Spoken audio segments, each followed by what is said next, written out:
Well, good day to you. I wanted to share some thoughts and some books. Um, Books that I've been reading. And what's interesting is that I don't know, maybe it's because I'm getting older that I'm all of a sudden really interested in history, and I've been interested in it for probably the last decade, but really just recently, really interested in it. Um, Anyway, for example, here's some books that I've been reading. How Capitalism Saved America by Thomas DiLorenzo. Um, Will and Ariel Durant, Lessons of History. So that's a classic. And I just finished reading Breath.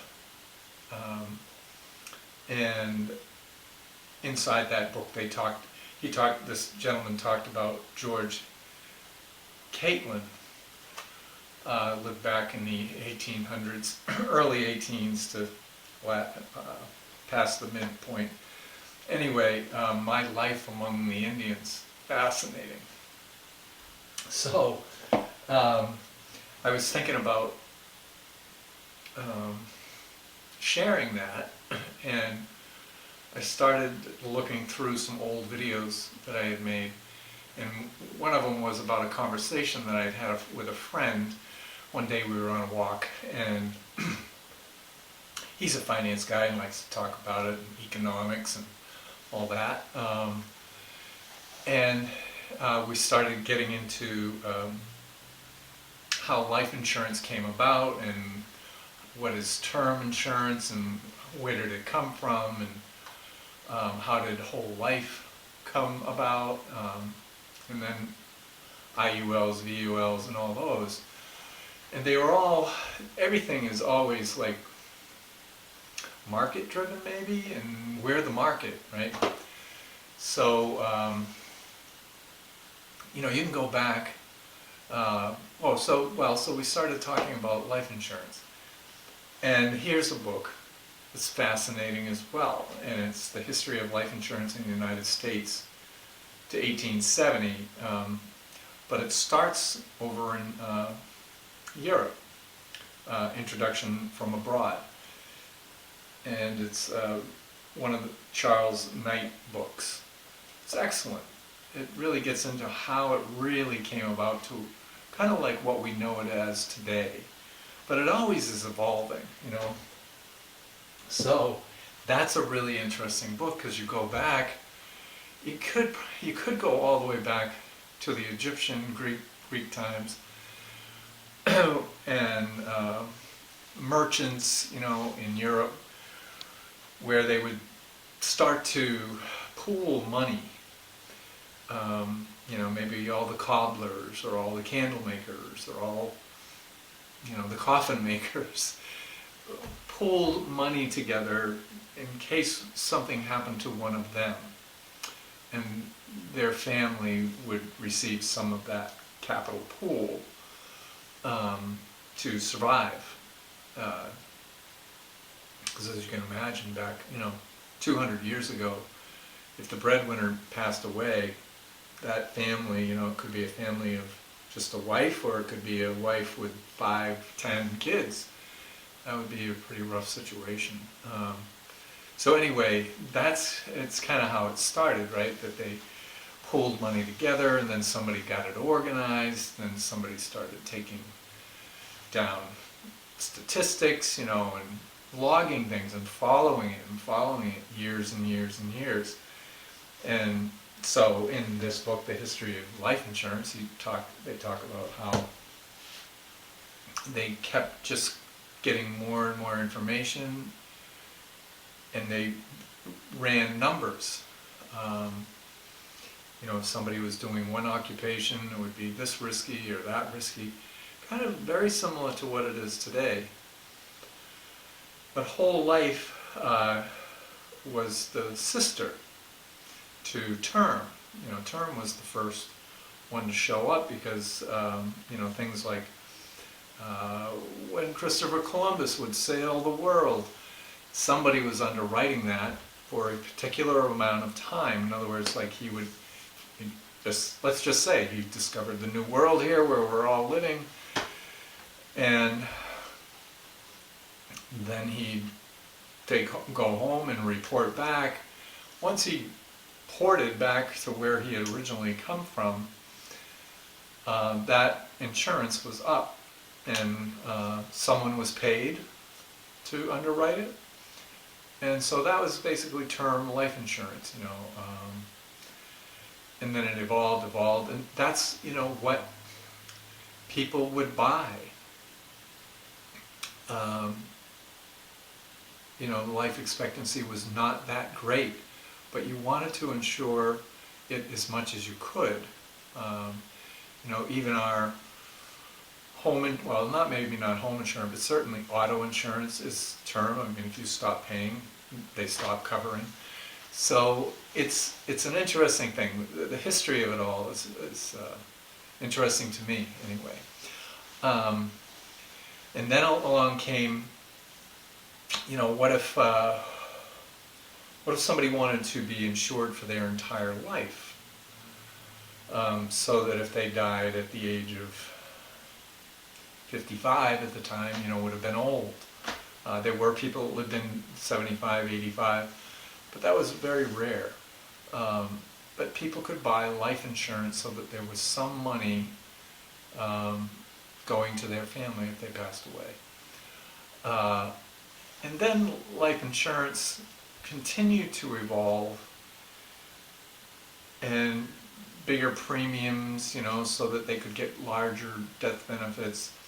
And then somebody came up with the idea of, what if you overpaid inside of a life insurance policy, and the insurance companies were able to take that money and go and invest it and grow that money, much like a bank.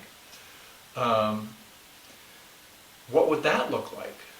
And consequently what happened was the modern day whole life policy was devised, and you could pay more than you know, like term life insurance. Just say you can get $1 million. If you're 30 years old, you can get $1 million for, I don't know, let's just say $500 a year, for an X amount of years, 20 years, whatever it is. I'm sure you understand the variables, you know, 30 years, do you want it for 30 or 20 or 10? And the price changes for those level premiums for that amount of time. But the closer you get to your mortality, the higher that term goes. So if you have a policy that expires when you're 70, and then you go to try to reinstate it under term, it's going to be considerably higher because you're so much closer to death. And the chances are much greater than it was 20 years ago. Just from the standpoint of chance, chances are greater, right? So that's why term life insurance goes up, because, you know, it's level for 20 years, and then all of a sudden, year 21, the contract doesn't expire unless you stop paying. They send you a letter and say, well, it's no longer $500 a year, it's now going to be $3,000 a year. And the year after that, it's going to be $3,500, and then it's going to be $5,000, and then it's going to be $8,000, you know, so it just keeps going. But somebody had the idea, well, why don't we see if people are going to be willing to pay more to have a whole life policy. So they will pay more for a certain amount of time.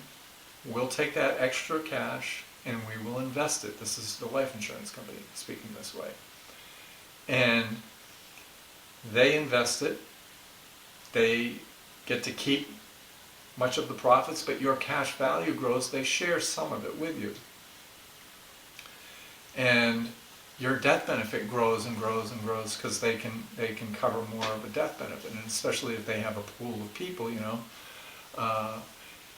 So typically right now, the insurance companies are taking, let's just say, 100,000 people into a group, and they move that through their system, these people paying premiums, and so they know so many, there's a bell curve, right? So they know how many people are going to die at a particular time. I mean, in this day and age, they've gotten very, very accurate. They understand lifestyle, where you live on the planet, all kinds of things. If you're a smoker, they can tell through a medical exam a lot about you. And so they have a pretty good idea how long. So they know what it costs to insure you. They know what your life expectancy probably is within 5 years. But anyway, very interesting. And with the whole life insurance program that they started, somebody then came along and said, well, instead of just paying a little bit more and then eventually having some cash value, it might take 3 or 4 years before you see any cash value in there that you could borrow against. Why don't we accelerate that as well? And if we do that within a mutual insurance company, not a stock insurance company, but mutual, then we will pay the dividend to that policy owner or those policy owners. They own the company. We'll run it for them. We'll staff it. We'll actuarially, decide if somebody is insurable or not. And we'll run the whole show for them if they are willing to send more. So now you have these policies that are designed with mutual insurance companies that they pay a base premium, and then so much of the cash goes to what they call a paid-up addition. And you're just buying smaller little pieces of life insurance that help the whole policy grow. So the cash value grows faster and the death benefit grows faster. And then somebody had the idea, well, when the insured passes away and the beneficiary gets that money, what is some of the things that they could do with it? Well, some of it is that they're going to live off of it, but they could take a chunk of it and start another life insurance policy. And just say in this day and age somebody gets $500,000 or $1 million worth of death benefit. They could be living off of maybe, let's say, $50,000, and they could take $250 of it and put it into another life insurance policy on themselves and grow that policy, considering that they can continue to pay premiums into it. Maybe that